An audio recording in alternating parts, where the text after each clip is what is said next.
Is, are, yam, was, were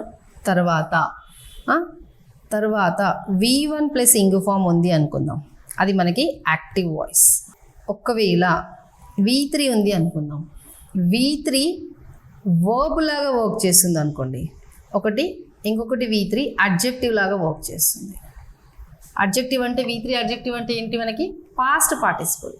V3 adjective లాగా work చేస్తుందంటే అది పాస్ట్ పార్టిసిపుల్. ఎప్పుడైతే V3 వర్బ్ లాగా వర్క్ చేస్తుందో అది మనకి ప్యాసివ్ వాయిస్ అవుతుంది. ఒకవేళ V3 అడ్జెక్టివ్ లాగా వర్క్ చేస్తే అది మనకి యాక్టివ్ వాయిస్ అవుతుంది. క్లియరా? ఇది ఒక్కసారి నోట్ చేసుకోండి.